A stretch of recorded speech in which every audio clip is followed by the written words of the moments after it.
Where is the matrix of identity formed? And that's why, Kristen, I'm so appreciative of you being here, because I wasn't adopted. I don't have that matrix. I was born premature, so I had some of my own matrix of, how come I'm in a box and where's my family? But I didn't have the big loss forever of my birth mama or forever of my culture. And something that can compound that is the role of adoption on family dynamics, especially if it's a transracial adoption. There's a conversations about transracial adoption automatically should become conversations about race, but oftentimes parents can grow up with a belief of, well, we don't see color, which can translate into we don't see you. It can create confusion, like further confusion and identity formation for a young transracial adoptee of like, well, I don't look like my family, but they don't see that I don't look like them. So am I invisible, and things like that. So it's always important to address the role of race in adoption. And I actually had this conversation yesterday with a group of Korean adoptees about, what would they have wanted their family to have done differently. And of course, we kind of were like, oh, can be so negative. Like our family loved us and like we're very grateful for our family. But a lot of people did grow up in this era where there was colorblind parenting, where they just weren't given the opportunity to explore their ethnicity as like a Korean American or as a Nigerian American or something like that. And I think that that's an important aspect of adoption too, that's sometimes overlooked, is how do you give those opportunities to your children to explore their own identity, especially because a lot of us growing up didn't want anything to do with our Korean heritage because we just wanted to fit in, even though we didn't feel like we fit in because we were usually the only transracial person in a white community. So Isn't it that gets complicated. confusing? Imagine being a parent. My kid doesn't want to feel different, so I better not talk about it, right? It's so confusing. So, for all the parents who adopt, I just want to, give a shout out of appreciation and gratitude, because often there's no way to know how complex this is. And the more you can understand the support of that, the better it is.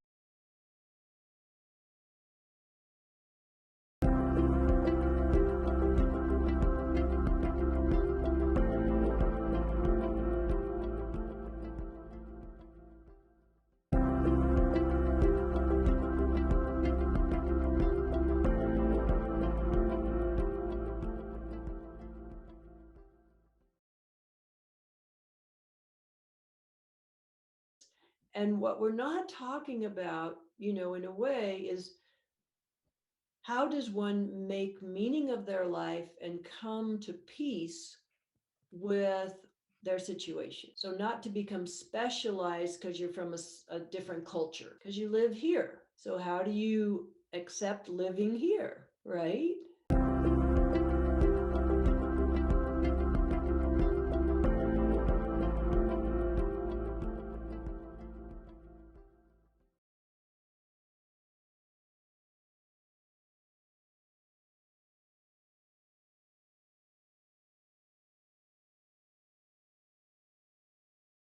And how do you grieve that transition? But that transition was so long ago.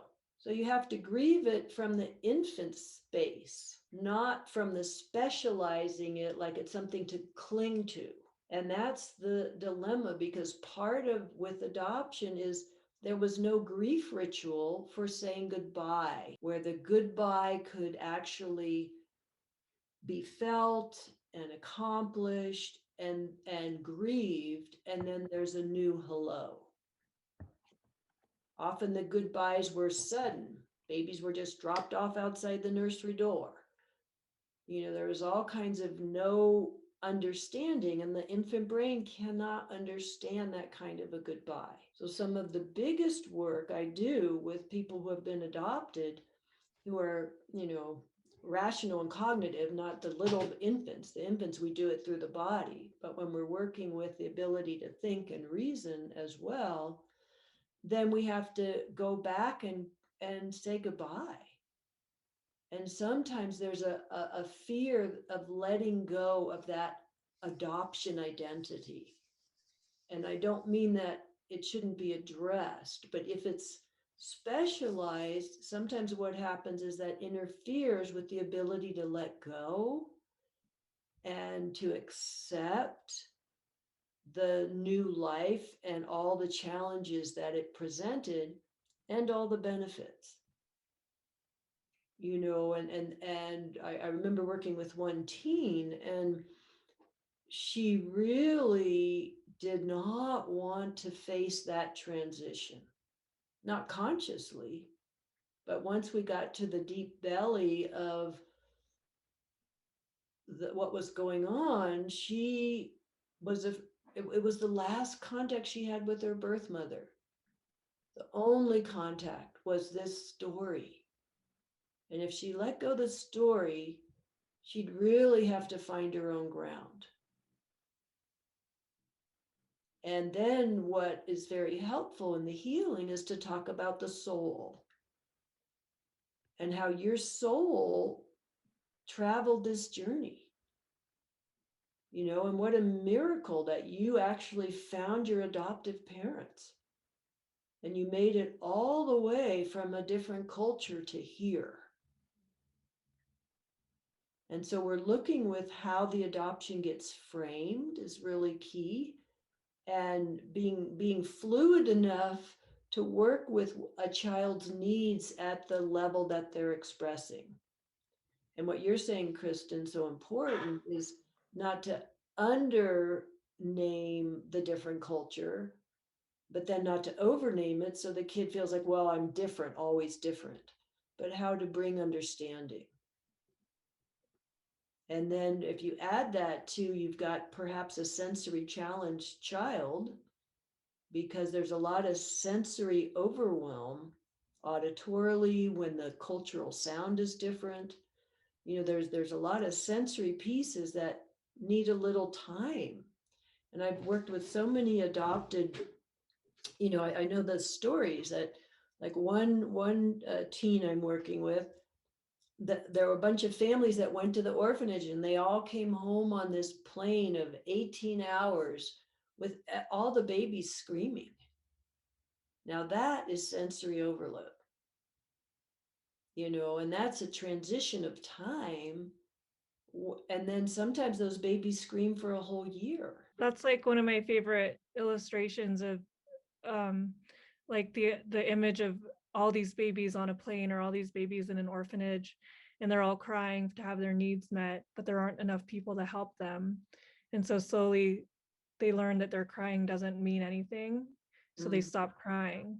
And it's actually, I've noticed a pattern among my adoptee friends and adoptee community that a lot of their parents said that they were very quiet babies, that they didn't cry very much. And I always thought that, oh, like we must have just been such well-behaved babies. But I think it was that we had learned early on that crying didn't necessarily mean that any help was going to come. So it was completely pointless to cry. You're saying that just right. It can be the under criers and the over criers. And the under criers have already gone into the disappointment. With the babies, when they get a chance that maybe somebody's listening, they can't articulate their story. They're just crying because where's my birth mom? What's happening to me? I don't know what to do. And then the ones who have been in the orphanage, sometimes they, like one girl I worked with, they would put all the babies in little car seats and run a big wood pole into the back of the car seats and rock them all at once. And so if you think of movement, the babies are all facing the same direction, right? That's their movement stimulation when they should be down on the tummy crawling around. But it's a lot easier to keep the babies just right there. And this one little girl, she just smacked the kid next to her, right? Because she needed a little stimulation. It wasn't like she was a bad kid, but that's how she got a little stimulation. And so these stories of early is what we want to massage. And the biggest work, and Kristen, that's what's so beautiful about you organizing this panel and doing the understanding work, is each individual has to go back and pick up their adopted infant. They have to pick up themselves. And that's hard, May I especially. make a comment? Yeah, sure. I don't know who it is, but sure.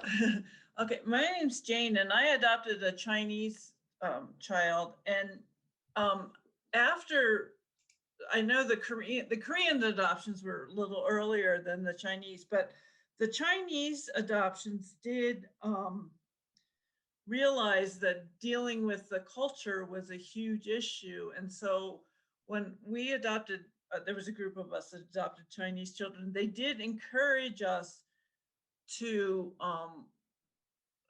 talk to our children about their Chinese heritage. And unlike a lot of the Korean adoptions, they told us to, we celebrated Chinese New Year in our family, and we tried to, we talked to our daughter about her Chinese heritage and celebrated her Chinese background, and talked to her about her history, and tried to make her proud of that background and that heritage. And the agency that we use was run by a Chinese couple, and they said, to include that, to talk to her about that, and be proud of that, and tell her where she was from. And we took her to a Chinese school for a little bit. She didn't learn much Mandarin. So that's what you're saying, and it's different from different cultures. And thank goodness, because then it's not just a gap. Right. It's a bridge. And that's what the parents are trying to do, is build the bridge. And maybe we'll talk a little bit about, do you want to read the statistics, Kristen, that you have? Sure. Okay. And then we'll come back to a little more of like, how do you work with this? Yeah. Thank you, Jane. Yeah, thank you, Jane, for sharing. So one statistic is that adoptees are 4 times more likely to commit suicide than non-adoptees, which is a very high statistic when you look at the fact that war veterans are 1.5 times more likely to commit suicide than people who never served in the Army. So adoptees are 4 times more likely. It's a very high statistic. It's alarming. And that despite comprising only 2% of the population, adoptees make up about 30 to 35% of patients at inpatient care facilities and mental health facilities. So the mental health impacts are large. And I think a big reason is because adoption has, not always, but usually has been kind of looked at as just a blanket, very simple, good thing to happen to a child, which it is a good thing, but it's also a very complicated thing. And the complicated aspect gets looked over and can create problems for young adoptees. Mm-hmm. Absolutely. I had friends who adopted a child before he was born, and this child had a wonderful life. And then he's in his late 20s in his first long-term relationship, and unfortunately with someone who had a borderline personality disorder, apparently, and he commits suicide. He wanted to leave the relationship and he couldn't get out, and that was his act. And the parents were floored, devastated. And you can imagine the abandonment fear this young man had of trying to leave his partner, and then the confusion of someone with a personality disorder on top of that. And so these are things we have to find supportive solution in terms of mental health. And I think getting to the underbelly stories and helping parents know how to dance the waves of the integration of who am I? Who am I? Where did I come from? Do I have a right to be here? What am I still mad about? And often, without knowing it, an adopted child will need to be the focus of attention all the time. And this can really exhaust a family. And part of it is because some of it, if you think of early primitive brain configuration, sometimes that adopted baby in utero was so focused on either both not connected with because the mother knew she was going to give the baby away, or the mother was completely worried and nervous and afraid, and here her body is growing into all the hormones of love and connection, but she can't. And so sometimes feeling invisible is often another component of adoption.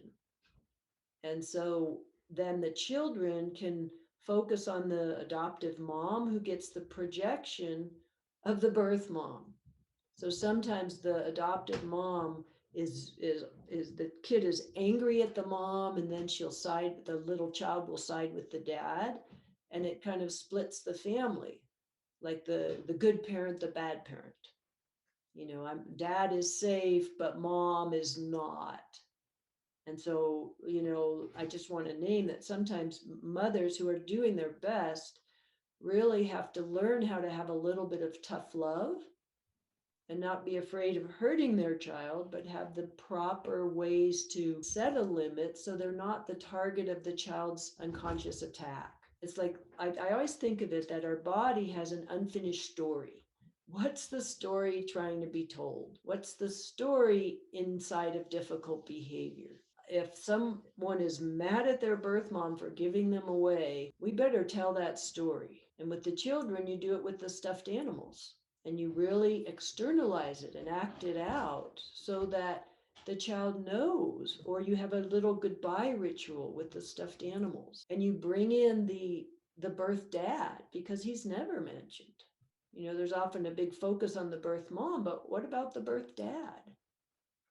And so I like to externalize this early story with the children especially, but it also works with adults, is you show the child view, and you externalize the story, and you show that everybody, you survived. And you show the complexity, like you put the little stuffed animals in the airplane, and you bring them to your new culture. And then you show how confusing it is, and so you're kind of externalizing so that someone can integrate what was precognitive. And so those kinds of things, like here I see in our outline, Kristen, a few of your stories. Did you want to share any of those points? Sure. Well, mine's kind of the opposite of being the center of attention. But I remember when I was in 4th grade, I was at a friend's house. My parents were having a party, and I was at my friend's house after being at our party for a little while, and I broke my arm. I was playing and somebody tripped and fell on top of me, and I didn't want to be a burden, so I didn't tell anybody. And I just sat on the porch and waited for my mom to pick me up at the time she was going to pick me up. And even then, I didn't want to tell my mom because I didn't want to upset the day, and I didn't want to be a burden or cause trouble or make anybody go out of their way for me. And it took a few hours. I think we went to the hospital close to midnight. I don't know, my dad's on this call, I don't know if he remembers that, but I just remember sitting on my friend's porch not telling anybody why I wasn't playing the game anymore, because I just didn't want to change the course of the day. And so let's pause there for a moment, and everybody kind of take a breath. Sometimes it's hard to think about this stress, but let's look at what would be the belief in a little child. Why wouldn't they say, oh, my arm hurts? Well, no, it's like, oh, if I'm not perfect, maybe I'll be given away. That's a common belief. If I make waves, I might be given away, because they have a knowledge that few people have. Direct experiential knowledge of that event. And it's so precognitive. And that's why it can be confusing to parents, because they have no intent of giving their child away. They worked hard to get that baby, right? And yet that belief can still live there. And so that's why it's so useful. And if any of you on the call have been adopted, I would just really encourage you to start mining the deep beliefs or the shock and bring some spaciousness into it, and start to, like, maybe even with stuffed animals, play out your adopted story and externalize it, and then notice what emotions come up. Notice where your reactions are. Who are you mad at? What are you afraid of? Because everyone has their own internal, complex, whether you're adopted or not adopted. And we all have to learn how to grow up and thrive and come to terms with our life. And by being able to do that, it builds a little more of a solid self. Right. Yeah. And I think it's just never, because I never really thought about what my life was like before being adopted. My life story always began with, well, I was adopted when I was 4 months old. And it was through working with Annie that we really slowed down. I remember she was like, well, what happened before you were adopted? And I was like, well, I was just adopted. And then she's like, no, slow the story down.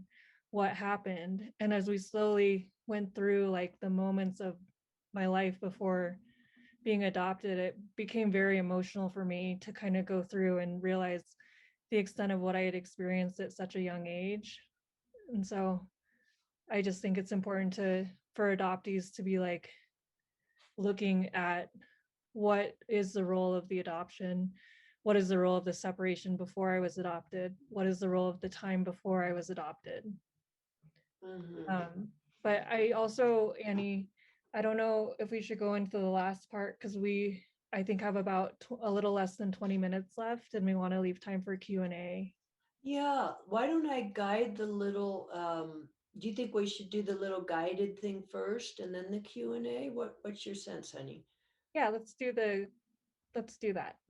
Okay, so I'm gonna invite you. You don't have to participate in this, but you're welcome to. I'm gonna invite you in a little guided exploration as if you were adopted. And I just want to sort of guide you through that for about 5 minutes, and then we'll stop and we'll sort of harvest what emerged for you. Because when you can understand someone from the inside out, it's more helpful. So is that all right with people? A little guided visualization thing? Yeah.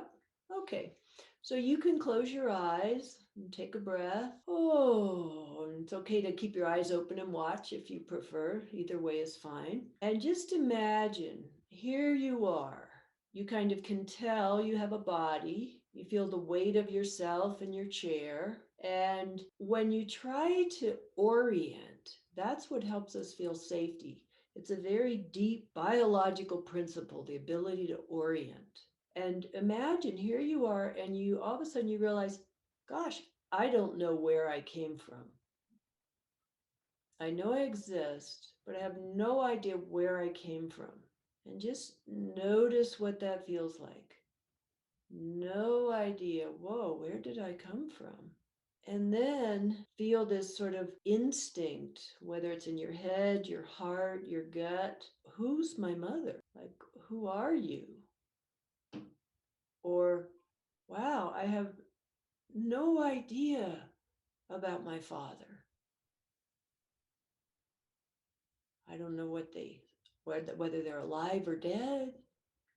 I don't know if they exist. I mean, they have to exist or they had to, but that doesn't help me know who I am. And now feel I don't know where I came from. I don't know who is my mother, who is my father. And now feel the confusion. Am I a bad person? Was I given away because I am flawed? There must be some reason that happened. So maybe, and what's so confusing is I don't feel like a bad person, but somehow that happened. And so then this sort of uncertainty, and how the uncertainty can create a kind of mistrust. Like, I don't know whether I even can, because I don't have anything. I don't know anything. Maybe I'm not. Maybe what I feel is inaccurate. I don't know. And so this unending confusion or identity or something's wrong with me. Now, take all of that and sort of wrap it in a little bubble. What we're going to do is we're going to kind of give that up to God.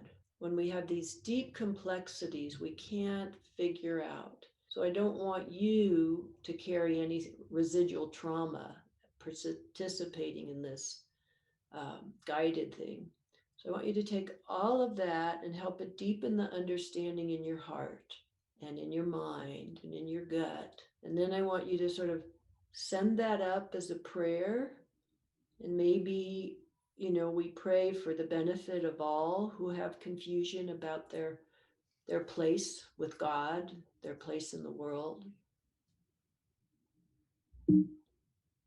And we send a special prayer out to the parents who have adopted, the mamas who have had to give their children away or made a choice because they knew that their child would grow up in a better world. And we send a prayer out to all the children and the adults who have gone through that journey, that may they have peace of mind, peace of heart, develop a trust in themselves so they don't have to carry the fight. They can actually find the nourishment, the relaxation, and the heartfelt presence. And then let's finish our prayer and let that go and have a big breath. Oh, and then just rub your hands for a minute, brush up and over the top of your head. Stretch a little, look around your room so you're not staring at the screen. Yeah, blink your eyes. Ah, yeah. And let's just take a little time to, you can unmute yourselves and we'll just sort of popcorn and see who wants. Maybe just wave your hand so people know you want to talk, and that will help us not talk over each other. And we'll just have a little share what that brought up for you. And then actually, because of time, Chris, would it be good to make a little short breakout room where you just, do you know how to do that? How about a 3-minute breakout room of 2 people? Okay.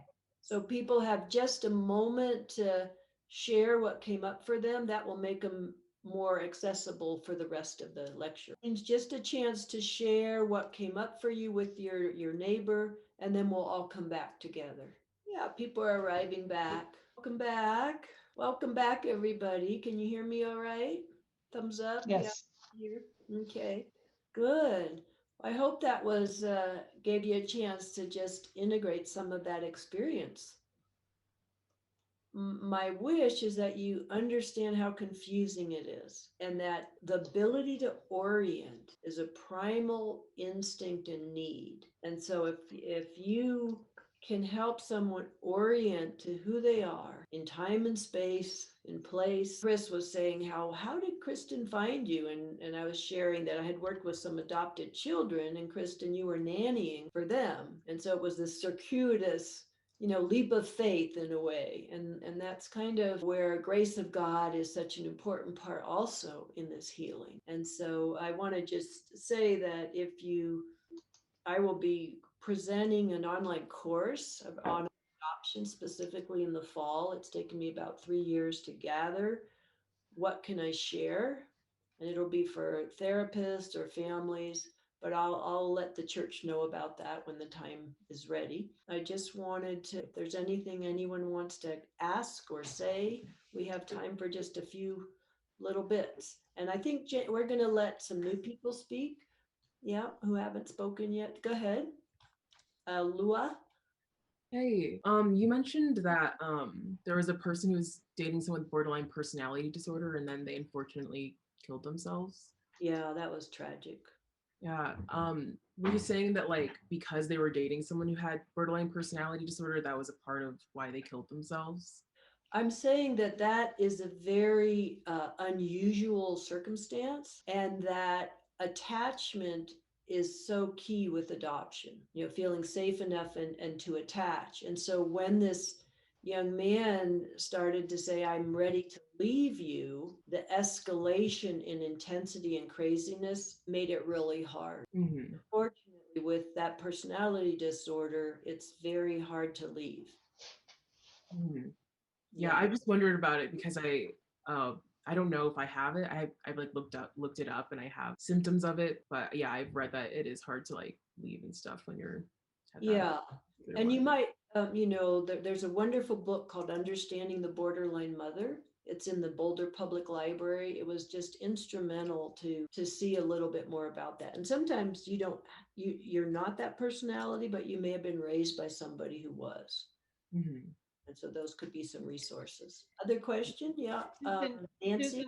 Susan raised her hand too. Oh, go ahead. Or Susan? Susan and then Nancy. Yeah, I wonder how drug and alcohol use by mother affects the nervous system. It does. But how does that happen? What is it that happens? Well, I worked with one little boy who was adopted. His mom was highly into drugs and was actually in prison when she gave birth. And so I worked with this little boy and he could not relax. He was so motoring. And I said, you're going to have to raise this kid to be a weightlifter. You're going to have to give him things to do because his system has this energy. And sometimes you can help it with cranial sacral, where you put your hands on the brain and you try to tease out the nervous system, or you can help with sensory challenges, but it's a deep signature. Thank you. And who was next? Nancy. So I was adopted at 6 months, and that was in the early 50s. They really held on to babies during those times, and I'm not sure why. But when my parents brought me home at 6 months, I could not hold my head up, and I was considered a failure to thrive baby. And that just makes me angry. I don't understand a system that would hold on to babies that long. I was told I had health issues, but I thought, well, those can be dealt with later. It just, Right. I don't understand that. And I wonder if you've dealt with any patients in that similar situation. Yeah, it's very confusing. So the adoption's finalized, but they won't let the baby go. Is that what you're saying? Well, I'm just saying, I don't know how it unfolded, but I was in foster care until I was 6 months old. Yeah, I work No with serious children who are problems, foster care from all kinds of ages, including 5-year-olds and 8-year-olds. And it is what it is. It's not good.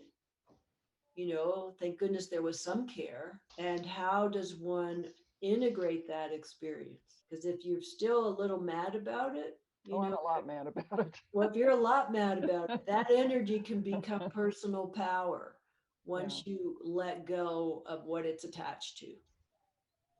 And, the inability to lift the head shows that probably developmentally you weren't allowed to crawl. Mm-hmm. And that's why if a baby can't, that's why it's really important babies are on their tummies. They push down and that helps them learn to lift their head. But if the babies are on their backs or they don't get to crawl, they are weaker in structure. And you have to go back and repattern that. So that's what I would say. Yeah. Okay. Thank you. So we are at the end of our time here, and I want to be mindful of that. And I also want to say, Kristen, I'm so grateful to you for bringing this to our attention. Oh my goodness, I don't think, I feel like I've learned so many new things just in the last hour. So thank you for bringing your story to us, and thank you I give thanks to God that you found Annie. And I know your dad, Larry, is here on the phone. I'm glad you're here with us, Larry. And for all of you who are adoptees and adoptive parents and grandparents into our mental health ministry, this feels like a really, just a really important conversation. Thank you. Thank you all. It's been a pleasure. And Kristen, thank you, of course. Thank you, Annie, and thank you, Chris, for your kind words. I'm glad we got this together finally. Me too. Thanks for your patience. Oh my goodness. Yeah. Yeah. Yeah. So I guess we'll say bye now. If you want to reach me further, it's I think it's in the bulletin, but it's been a blessing to share this with you. Thank you so much. Thank you. Bye-bye. Bye, everybody.